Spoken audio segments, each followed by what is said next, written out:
Hello everyone, good evening, सत श्री अकाल। कैसे हैं आप लोग। तो दोस्तों, मैं आपका दोस्त प्रवीण सर आप सभी लोगों का स्वागत करता हूं Shashi GS academy and Shashi group of education में। तो दोस्तों, जैसा कि आप लोग जानते हैं कि कुरुक्षेत्र बैच के माध्यम से पॉलिटी के सारे क्वेश्चन मैं करवा रहा हूँ। बिल्कुल आप सभी लोग सारे क्वेश्चन को सॉल्व करते चलिए और लास्ट तक आप बने रहिएगा, तभी आपको बेहतर तरीके से सारी चीज़ें क्लियर हो पाएंगी। चलिए बात करते हैं आज के अपने पहले प्रश्न पर। हाँ, एक और बातें, जो हमारे नए छात्र जुड़ रहे हैं वे शशि जीएस एकेडमी को जरूर एक तरीके से ज्वाइन करते चलें। चलिए बात करते हैं आज के पहले प्रश्न की। तो आज का जो पहला प्रश्न है, निम्नलिखित में से या निम्न में से कौन सा प्रस्ताव संघीय बजट से संबंधित है। तो कटौती प्रस्ताव, निंदा प्रस्ताव, स्थगन प्रस्ताव, उपर्युक्त में से कोई नहीं। जल्दी से इसका आंसर बताइए, कौन सा इसका आंसर होगा। कौन सा इसका आंसर होगा, जल्दी से इसका आंसर बताइए मेरे प्रिय साथियों। तो इसका आंसर हो जाएगा मेरे प्रिय साथियों, इसका आंसर हो जाएगा कटौती प्रस्ताव जो है वो संघीय बजट के से संबंधित है। कटौती प्रस्ताव जो है संघीय बजट से संबंधित है, इस बात को ध्यान रखिएगा। चलिए आइए बात कर लेते हैं कटौती प्रस्ताव है क्या। तो नीति या कटौती प्रस्ताव जो है या संसद में क्या होता है, सरकार के द्वारा बनाए गए जो नीतियाँ होती हैं उनसे जो सदस्य होते हैं वो वे यदि नाखुश होते हैं यानी कि अनहैप्पी होते हैं, और बजट में जब मंत्रालयों को बजट के माध्यम से क्या होता है, मंत्रालयों को अनुदान दिए जाते हैं, तो वे यदि किसी प्रकार से असंतुष्ट होते हैं तो सदन में कटौती प्रस्ताव को पेश करते हैं। और यह पेश कौन करते हैं, यह प्रस्ताव पेश कौन करते हैं, तो विपक्षी पार्टी के सदस्यों द्वारा यह प्रस्ताव पेश किया जाता है। और उनका एक तरीके से क्या रहता है इस बजट के माध्यम से, कि बजट में मंत्रालय के लिए प्रस्तावित जो अनुदान है, अनुदान को घटाकर 1 रुपये की मांग करते हैं। तो 1 रुपये की मांग करते हैं, यानी कि जितना पैसा है, जितना पैसा आवंटित किया गया उसमें से चाहे 1 ही रुपये कटौती कर लिया जाए, तो इस तरह के प्रस्ताव को पेश करते हैं, नीति कटौती प्रस्ताव। और कौन पेश करता है या कौन पेश करते हैं, तो विपक्षी पार्टी के सदस्यों द्वारा या विपक्षी पार्टी के सदस्य पेश करते हैं, इस बात को ध्यान रखिएगा। कब पेश करते हैं, कब पेश करते हैं, जब बजट में मंत्रालयों को अनुदान दिए जाते हैं, यदि उनसे असंतुष्ट होते हैं, नाखुश होते हैं, तब यह प्रस्ताव पेश किया जाता है।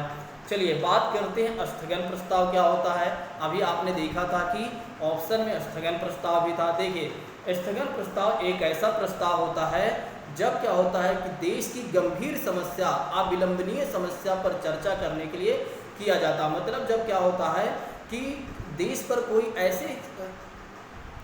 ऐसी कोई समस्या आ गई है जो बहुत ही गंभीर मामला है और उस पर तुरंत विचार किया जाना चाहिए, बिना किसी देरी पर क्या किया जाता है, सारी चीज़ों सारी कार्यवाहियों को रोक दी जाती है और उस पर चर्चा की जाती है। तो इसी को क्या कहा जाता है, स्थगन प्रस्ताव कहा जाता है।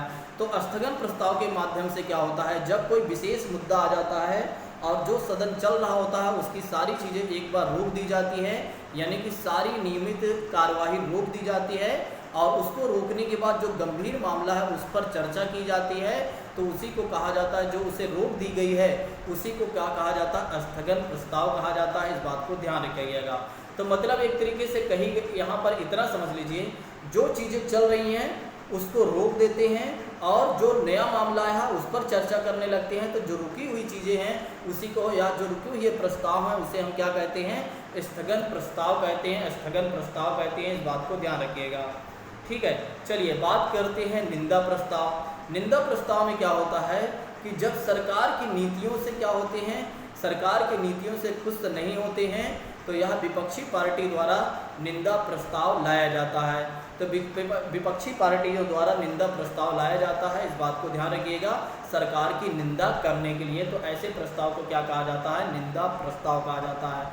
मतलब कि एक तरीके से और भी इसको समझना चाहें तो समझ सकते हैं कि यह प्रस्ताव वास्तव में सरकार की कतिपय नीतियों और कार्यों के लिए, सरकार की नीतियों के लिए, सरकार की निंदा करने के लिए यह प्रयोजन पेश किया जाता है, यानी कि निंदा प्रस्ताव को पेश किया जाता है। बिल्कुल जो मैंने आपको बताया कि निंदा प्रस्ताव तब लाया जाता है विपक्षी पार्टियों के द्वारा जब सरकार की नीतियों से या सरकार के प्रयोजन से खुश नहीं होते हैं, तो उनके एक तरीके से उनके विरोध में निंदा प्रस्ताव लाया जाता है, इस बात को ध्यान रखिएगा। लेकिन निंदा प्रस्ताव यदि प्रस्ताव पास भी हो जाता है तो सरकार को त्यागपत्र नहीं देना पड़ता है, इस बात को ध्यान रखिएगा। ठीक है, सरकार को त्यागपत्र नहीं देना पड़ता है, इस बात को ध्यान रखिएगा। चलिए आज के अगले प्रश्न की बात करते हैं। अगला प्रश्न कह रहा है कि जो व्यक्ति सांसद ना हो क्या उसे मंत्री बनाया जा सकता है कि नहीं। जो व्यक्ति सांसद ना हो उसे मंत्री नियुक्त किया जा सकता है कि नहीं। जल्दी से ऑप्शन में आप आंसर बताइएगा। पहला ऑप्शन कहता है क्या बनाया जा सकता है या नहीं बनाया जा सकता है, या हाँ बनाया जा सकता है।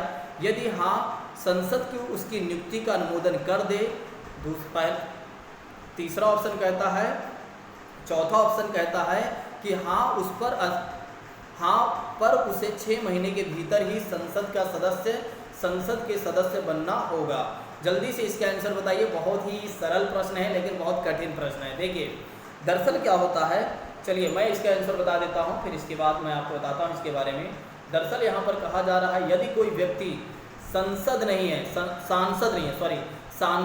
यदि कोई व्यक्ति सांसद नहीं है मतलब ना तो लोकसभा का सदस्य है ना तो राज्यसभा का सदस्य है, तो यदि उसे मंत्री पद के लिए नियुक्त कर दिया जाता है, तो उसे 6 महीने के भीतर ही दोनों सदनों में से किसी एक सदन की सदस्यता लेनी पड़ेगी, नहीं तो उसका मंत्री पद जो होगा या उसे मंत्री पद से त्यागपत्र देना पड़ेगा।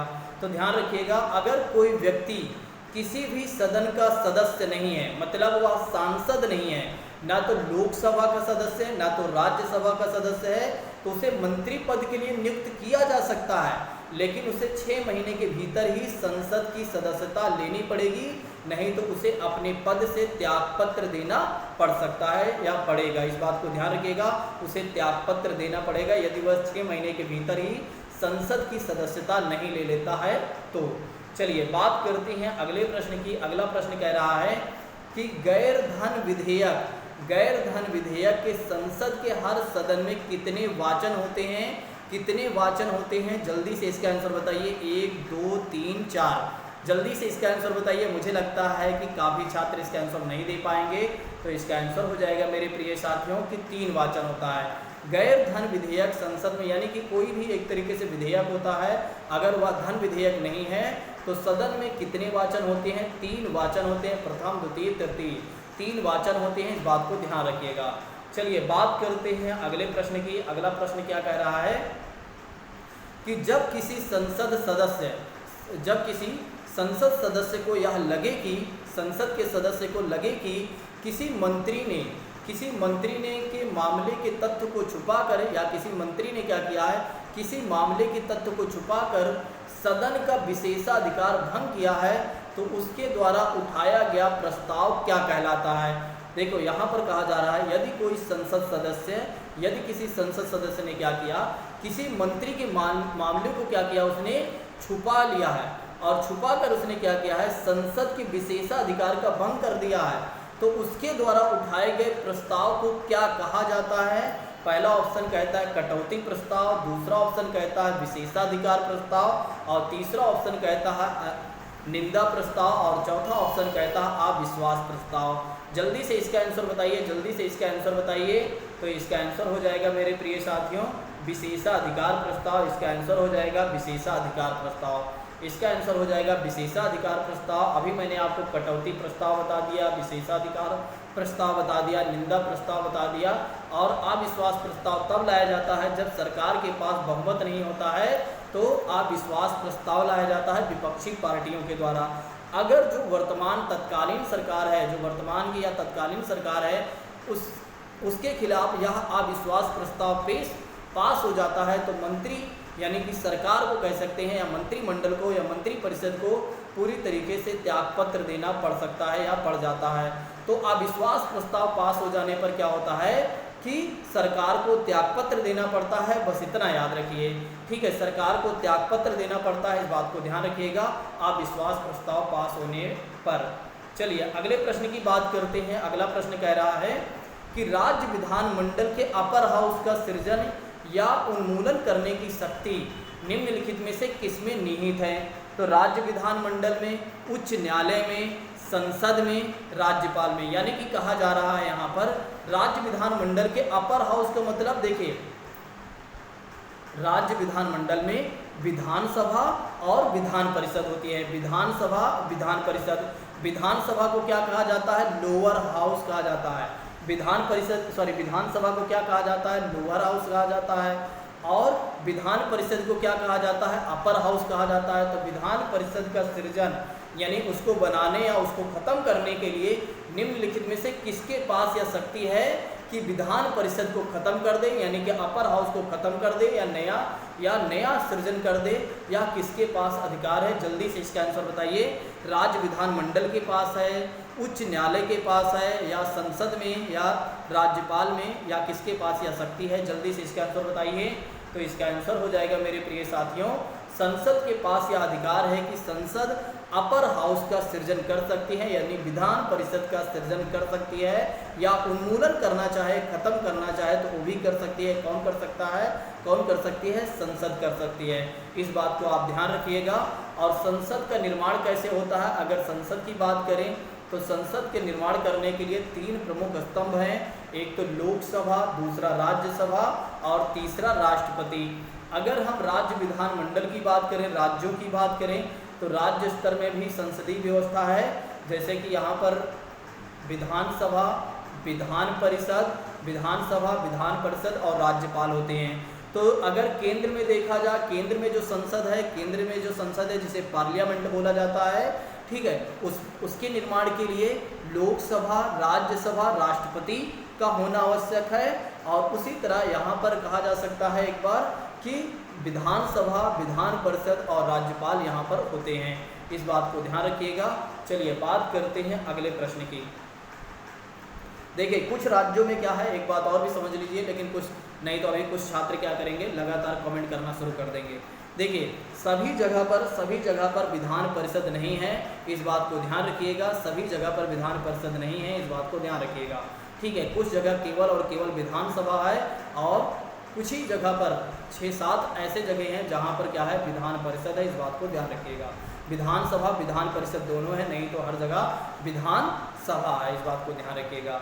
चलिए बात करते हैं अगले प्रश्न की, बात करते हैं। बाकी चीज़ें उसके लिए अगर आपको जानना है तो आप कमेंट करके आप हमें बताइएगा, तो मैं आपको सारी चीज़ें कमेंट आपको अलग से वीडियो दे दूंगा, क्योंकि वहाँ यहाँ पर ज़्यादा समय हो जाएगा अगर मैं इस तरह की सारी चर्चाएँ एक एक करता हूँ तो, क्योंकि सारी चर्चाएं करने पर फिर हमें हर चीज़ें समझाना पड़ेगा, हर एक पहलू को आपको समझाना पड़ेगा, तब आपको सारी चीज़ें समझ में आएंगी। चलिए बात करते हैं, संसद और संविधान साधन नहीं है। संसद और संविधान का साधन नहीं है सामाजिक न्याय के, आर्थिक न्याय के, राजनीतिक न्याय के, विधिक न्याय के। जल्दी से इसका आंसर बताइए, जल्दी से इसका आंसर बताइए। संसद और संविधान के साधन नहीं है, जल्दी से इसका आंसर बताइए। संसद और संविधान के साधन कौन से नहीं है? विधिक न्याय नहीं है, इस बात को ध्यान रखिएगा। और संसद और संविधान में आपने देखा, संसद में तो आपने देखा ही है कि संविधान में आपने देखा है कि प्रस्तावना में सामाजिक, आर्थिक, राजनीतिक न्याय की बात की जाती है, ठीक है, जिसका उद्देश्य भी है, इस बात को ध्यान रखिएगा। लेकिन यहाँ पर पूछा जा रहा नहीं तो विधिक न्याय नहीं है, संसद और संविधान का साधन नहीं है। चलिए नेक्स्ट बात करते हैं, यानी कि अगले प्रश्न की बात करते हैं। भारतीय संसद का जनता द्वारा निर्वाचित सदन निम्न में से कौन सा सदन है? देखिए यहाँ पर कहा जा रहा है कि भारतीय संसद का जनता द्वारा निर्वाचित सदन निम्न में से कौन सा है?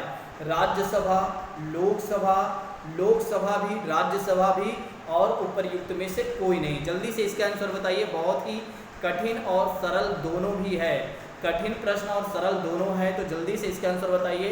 तो इसका आंसर मुझे लगता है कुछ ही छात्र कर पाएंगे, तो इसका आंसर हो जाएगा मेरे प्रिय साथियों, लोकसभा जो है, लोकसभा के सदस्य जनता के द्वारा चुने जाते हैं। अभी आपने देखा था कि 2019 में जब प्रधानमंत्री का चुनाव हुआ था तब लोकसभा के सदस्य चुने गए थे। तब लोकसभा के सदस्य जो चुने जाते हैं वे जनता के द्वारा सीधे चुने जाते हैं, वे जनता के द्वारा सीधे चुने जाते हैं, ना कि राज्यसभा के। तो राज्यसभा के सदस्य जनता के द्वारा सीधे नहीं चुने जाते हैं, इनका इनडायरेक्ट इलेक्शन होता है, इस बात को ध्यान रखिएगा। लेकिन लोकसभा के सदस्यों का चुनाव जनता के द्वारा होता है, यानी कि लोकसभा का जो इलेक्शन होता है जनता के द्वारा होता है, यानी कि इनके सदस्य जनता के द्वारा सीधे चुने जाते हैं या लोकसभा में जाते हैं। अब लोकसभा के सदस्य बनने की योग्यता क्या क्या होनी चाहिए आपके पास? अगर लोकसभा के आप सदस्य बनना चाहते हैं तो आप पहले भारत के नागरिक हों और आपकी 25 वर्ष की आपकी आयु पूरा होनी चाहिए, तब आप लोकसभा के सदस्य आप बन सकते हैं। ठीक है, अगर राज्यसभा के सदस्य बनना है तो राज्यसभा के सदस्य बनने के लिए आप भारत के नागरिक हों और आपकी 30 वर्ष आयु पूरा होने चाहिए, तब आप राज्यसभा के सदस्य बन सकते हैं। चलिए बात करते हैं कि लोकसभा अध्यक्ष के वेतन और भत्ते कौन निर्धारित करता है। नेक्स्ट क्वेश्चन की बात करते हैं कि लोकसभा के अध्यक्ष और वेतन भत्ते को कौन निर्धारित करता है। संसद, मंत्रिमंडल, वेतन आयोग, राष्ट्रपति। जल्दी से इसका आंसर बताइए, जल्दी से इसका आंसर बताइए। तो मुझे लगता है इसका आंसर कुछ ही छात्र कर पाएंगे। तो इसका आंसर हो जाएगा मेरे प्रिय साथियों कि लोकसभा के अध्यक्ष के वेतन और भत्ते कौन निर्धारित करता है। संसद निर्धारित करता है, इस बात को ध्यान रखिएगा। कौन निर्धारित करता है? संसद निर्धारित करता है, इस बात को ध्यान रखिएगा। देखिए आइए बात कर लेते हैं लोकसभा के अध्यक्ष के बारे में। तो लोकसभा अध्यक्ष भारतीय संसद के निम्न सदन यानी कि लोकसभा का सभापति व अधिवक्ता होता है। अधिष्ठाता होता है यानी कि प्रमुख होता है या मुख्य होता है, इस बात को ध्यान रखिएगा। और उसकी जो भूमिका है वेस्टमिंस्टर प्रणाली पर आधारित है, यानी किसी भी अन्य शासन व्यवस्था के वैधायकीय सभापति के समान होती है। और उसका जो निर्वाचन होता है लोकसभा के चुनाव के बाद, लोकसभा की जब नई नवेली लोकसभा गठित होती है, नवनिर्वाचित होती है, तो उसमें से ही संसद के सदस्यों में से ही 5 साल के लिए अध्यक्ष को चुना जाता है, इस बात को ध्यान रखिएगा। ठीक है, दूसरी बात करते हैं, जब लोकसभा का अध्यक्ष अगर कोई व्यक्ति बनता है तो जिस पार्टी से उसे रहता है तो उससे यह अपेक्षा की जाती है कि वह पार्टी को राजनीतिक दल से इस्तीफा दे दे, और ताकि वह क्या करे, अपने निष्पक्ष रूप से अपने पद की कार्यवाही कर सके, निष्पक्ष रूप से अपने कार्य का संचालन कर सके। और अभी वर्तमान की बात करें तो वर्तमान में लोकसभा अध्यक्ष कौन है? ओम बिरला हैं। वर्तमान में लोकसभा अध्यक्ष कौन है? ओम बिरला हैं। और इसके पहले सुमित्रा महाजन थी। ठीक है, चलिए बात करते हैं अगले प्रश्न की। अगला प्रश्न कह रहा है कि संसद के दोनों सदनों के समक्ष वार्षिक वित्तीय विवरण यानी बजट के किस अनुच्छेद के अंतर्गत पेश किया जाता है। तो संसद के दोनों सदनों के समक्ष बजट को, वार्षिक वित्तीय विवरण यानी बजट को किस अनुच्छेद के अंतर्गत प्रस्तुत किया जाता है। अनुच्छेद 74 के अंतर्गत, अनुच्छेद 112 के अंतर्गत, अनुच्छेद 268 के अंतर्गत, अनुच्छेद 370 के अंतर्गत। जल्दी से इसका आंसर बताइए, जल्दी से इसका आंसर बताइए। तो इसका आंसर हो जाएगा मेरे प्रिय साथियों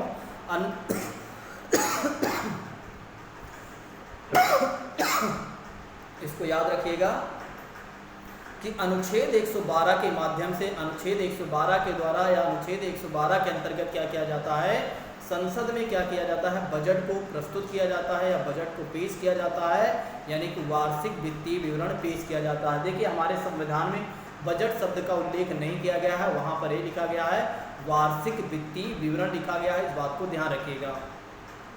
चलिए अगले प्रश्न की बात करते हैं। अगला प्रश्न कह रहा है कि भारतीय संसद की सबसे महत्वपूर्ण विशेषता क्या है। भारतीय संसद की सबसे महत्वपूर्ण विशेषता क्या है? पहला ऑप्शन कहता है कि संसद का ऊपरी सदन कभी भंग नहीं होता। पूरा क्वेश्चन समझ लीजिए तब आंसर दीजिएगा। संसद का ऊपरी सदन यानी कि राज्यसभा कभी भंग नहीं होता है। दूसरा, यह द्विसदनीय स्वरूप की है। तीसरा, इसमें राष्ट्रपति भी शामिल है। और चौथा, यह भारत के संघ विधान मंडल है या भारत में संघ विधान मंडल है। और यहाँ पर क्वेश्चन क्या कहा जा रहा है, सबसे महत्वपूर्ण विशेषता की बात की जा रही है। सबसे महत्वपूर्ण विशेषता की बात की जा रही है। वैसे सारी विशेषता हैं लेकिन इनमें से सबसे महत्वपूर्ण की बात की जा रही है। तो जल्दी से इसका आंसर बताइए। तो इसका आंसर हो जाएगा कि संसद में क्या है, सबसे महत्वपूर्ण विशेषता ये है कि राष्ट्रपति शामिल होता है। राष्ट्रपति शामिल होता है तभी संसद का निर्माण होता है, इस बात को ध्यान रखिएगा। चलिए अगले प्रश्न की बात करते हैं। अगला प्रश्न कह रहा है कि भारतीय संसद राज्य के किसी विषय पर कानून बनाने के लिए सक्षम है। भारतीय संसद जो है राज्य के किसी विषय पर कानून बनाने के लिए सक्षम है यदि, मतलब कंडीशन कही जा रही है, यदि अनुच्छेद 352 के अंतर्गत आपातकालीन स्थिति लागू हो तब, या दूसरा ऑप्शन कहता है कि देश के 2 या 2 से अधिक राज्यों की विधानसभा यदि अनुरोध करते हैं तब, और तीसरा ऑप्शन कहता है कि राष्ट्रपति को इस आशय का संदेश संसद भेजे तब, और डी ऑप्शन कहता है ए और बी दोनों सही हैं। जल्दी से इसका आंसर बताइए कि भारतीय संसद को राज्य के मतलब स्टेट के किसी भी विषय पर कानून बनाने का अधिकार कब है या कब वह सक्षम हो जाती हैं। जल्दी से इसका आंसर बताइए। तो इसका आंसर हो जाएगा मेरे प्रिय साथियों ए और बी दोनों ऑप्शन होने पर, यानी कि यदि क्या होता है अनुच्छेद 352 के अंतर्गत राष्ट्रीय आपातकाल घोषित किया जाता है, नेशनल इमरजेंसी लागू कर दी जाती है तब, या जब क्या होता है देश के 2 या 2 से अधिक राज्यों की विधानसभा अनुरोध करती है तब क्या होता है कि संसद किसी भी विषय पर किसी संसद राज्य के किसी भी विषय पर कानून बनाने के लिए सक्षम हो जाती है। इस बात को ध्यान रखिएगा। चलिए बात करते हैं अगले प्रश्न की। अगला प्रश्न क्या कह रहा है? अगला प्रश्न कह रहा है संसदीय प्रकार की सरकार की एक प्रमुख विशेषता है। संसदीय प्रकार की सरकार की एक प्रमुख विशेषता है, और पहला ऑप्शन कहता है कि संसद के प्रति मंत्रिपरिषद का सामूहिक उत्तरदायित्व। दूसरा ऑप्शन कहता है कार्यपालिका विधानमंडल से अलग होती है। तीसरा ऑप्शन कहता है कि कार्यपालिका लोगों के प्रति उत्तरदायी होती है, और चौथा ऑप्शन कहता है कि कार्यपालिका नियत काल है, कार्यपालिका का नियत कार्यकाल है। जल्दी से इसका आंसर बताइए। बहुत ही अच्छा प्रश्न है। कोई भी छात्र बीच से छोड़कर नहीं जाएगा, कोई भी छात्र बीच से छोड़कर नहीं जाएगा, नहीं तो उसे कुछ नहीं समझ में आएगा और वो जीवन भर कुछ नहीं कर पाएगा। ठीक है, तो संसदीय सरकार की जो प्रमुख विशेषता है कि संसद के प्रति मंत्रिपरिषद जो होती है, प्रधानमंत्री के नेतृत्व में जो मंत्रिपरिषद होती है वो सामूहिक रूप से उत्तरदायी हो जाती है। किसके प्रति? संसद के प्रति यानी कि विधायिका के प्रति उत्तरदायी होती है, और यह संसदीय सरकार की सबसे प्रमुख विशेषता है। इस बात को ध्यान रखिएगा। चलिए बात करते हैं, यानी कि अगले प्रश्न की बात करते हैं। अगला प्रश्न क्या कह रहा है? नेक्स्ट प्रश्न कह रहा है कि भारतीय संविधान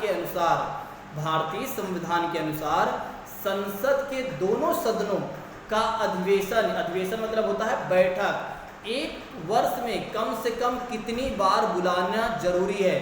कितनी बार बुलाना जरूरी है? संसद के दोनों सदनों का अधिवेशन एक वर्ष के भीतर यानी कि एक वर्ष में कम से कम कितनी बार बुलाना जरूरी है? पहला ऑप्शन कहता है 1 बार, दूसरा ऑप्शन कहता है 2 बार, और तीसरा ऑप्शन कहता है 3 बार, चौथा ऑप्शन कहता है 4 बार।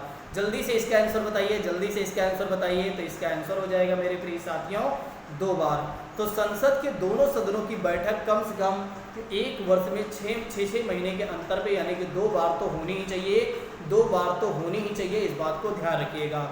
ठीक है, चलिए बात करते हैं अगले प्रश्न की। अगला प्रश्न कह रहा है कि निम्नलिखित में से कौन हमारे देश के दोनों में से किसी भी सदन का सदस्य नहीं होता है? निम्नलिखित में से कौन हमारे देश के दोनों में से किसी भी सदन का सदस्य नहीं होता है? रेलवे मंत्री, राष्ट्रपति, वित्त मंत्री, प्रधानमंत्री। जल्दी से इसका आंसर बताइए। बहुत ही सरल प्रश्न है, लेकिन अगर आप सही नहीं सोच पा रहे हैं तो ये बहुत कठिन प्रश्न भी बन जाता है। ठीक है, चलिए मैं इसका आंसर बता देता हूँ। तो इसका आंसर हो जाएगा राष्ट्रपति महोदय जो होते हैं किसी भी सदन का सदस्य नहीं होते हैं। राष्ट्रपति महोदय किसी भी सदन के सदस्य नहीं होते, बल्कि रेलवे मंत्री कौन है? जैसे कि पीयूष गोयल हैं। ठीक है, तो पीयूष गोयल हैं या कोई और बदला है तो हो सकता है, देख लीजिएगा। ठीक है, तो वे भी क्या हैं? एक तरीके से लोकसभा के सदस्य हैं। वित्त मंत्री की बात करें तो वित्त मंत्री जो है निर्मला सीतारमण है, वे भी किस सभा के सदस्य हैं? वे लोकसभा के सदस्य हैं। प्रधानमंत्री की बात करें तो प्रधानमंत्री भी अभी वर्तमान में लोकसभा के सदस्य हैं, और किसी भी सदन के सदस्य हो सकते हैं, ऐसा जरूरी नहीं है कि केवल लोकसभा के सदस्य हों। ठीक है, चलिए बात करते हैं। लेकिन राष्ट्रपति किसी भी सदन का सदस्य नहीं होता, इस बात को ध्यान रखिएगा।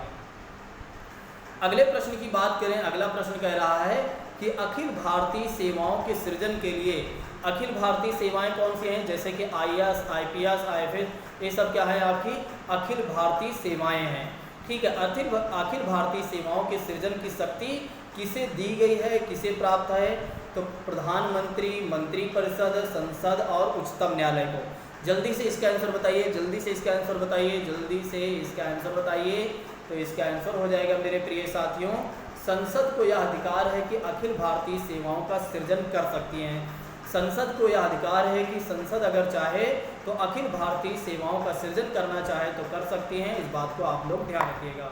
चलिए अगले प्रश्न की बात करते हैं। अगला प्रश्न क्या कह रहा है, इसका आंसर आपके सामने ही है।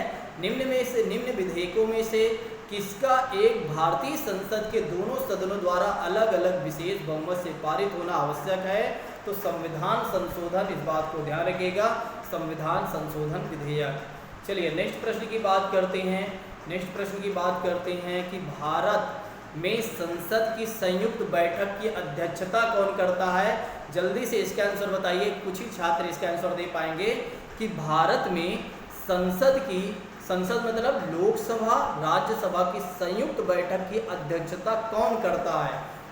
उपाध्यक्ष लोकसभा, अध्यक्ष लोकसभा और परिषद का अध्यक्ष और दोनों सदनों द्वारा निर्वाचित व्यक्ति द्वारा। जल्दी से इसका आंसर बताइए, कौन दोनों सदनों के संयुक्त बैठक की अध्यक्षता करता है? तो लोकसभा का अध्यक्ष क्या करता है? दोनों सदनों की संयुक्त बैठक की अध्यक्षता करता है। इस बात को ध्यान रखिएगा, इस बात को ध्यान रखिएगा, काफ़ी बार हमारे एग्जाम में आप पूछा जा चुका है। चलिए नेक्स्ट प्रश्न की बात करते हैं, बस लास्ट ही प्रश्न है। भारत की संसद के दोनों सदनों की संयुक्त बैठकें किस लिए आयोजित की जाती हैं? अभी आपने देखा था कि बैठक की अध्यक्षता कौन करता है? लोकसभा के अध्यक्ष करता है। किस लिए आयोजित की जाती हैं, किस लिए बैठक होती है? तो उन विधेयकों पर विचार करने तथा उसे पारित करने के लिए जिस पर क्या होता है, दोनों में मतभेद होता है। जब क्या होता है, कोई ऐसा विधेयक है जो लोकसभा और राज्यसभा दोनों में मतभेद हो जाता है, ठीक है, उस विधेयक से संबंधित, तो क्या होता है, लोकसभा अध्यक्ष क्या करता है, दोनों सदनों की संयुक्त बैठक करता है, फिर उसको निपटान करता है, जिसके बारे में कुछ समय पश्चात मैं आपको बताऊंगा। चलिए अगले प्रश्न की बात करते हैं। निम्नलिखित में से कौन सा एक प्रावधान भारतीय संविधान के अंतर्गत संसद के सदस्यों के विशेषाधिकार की उन्मुक्तियों को निर्धारित करता है? तो अनुच्छेद 105, इस बात को ध्यान रखिएगा। ठीक, तो जैसा कि आप सभी लोगों ने देखा कि बिल्कुल आज की क्लासेज मैंने उसी तरह से बताने का प्रयास किया जिस तरह से आप लोग चाहते थे। काफ़ी छात्रों का मैसेज भी आया था और काफ़ी छात्रों ने हमें एक बार रिकमेंडेशन किया था कि पढ़ाते समय यदि कुछ अतिरिक्त जानकारी हो तो उसको भी आप देते चलें। ठीक है, तो जितनी भी अतिरिक्त जानकारी छोटी मोटी थी वो मैंने दिया। ज़्यादा अतिरिक्त जानकारी बड़ी मैंने इसलिए नहीं दिया क्योंकि उसमें क्या हो जाता है कि एक ही क्वेश्चन में बहुत सारी बातें रह जाती हैं। एक क्वेश्चन के कई आंसर है, मतलब बहुत सारे आंसर या बहुत सारी बातें उसमें होती हैं, इसलिए मैंने जितनी आवश्यक चीज़ें हैं वही मैं आपको जानकारी दे रहा हूँ। ठीक है, तो आज की क्लास आप सभी लोगों को कैसे लगी आप लोग कमेंट बॉक्स में ज़रूर बताइएगा। ठीक है, तो आज के लिए बस इतना ही रखते हैं। Thank you so much. जय हिंद दोस्तों।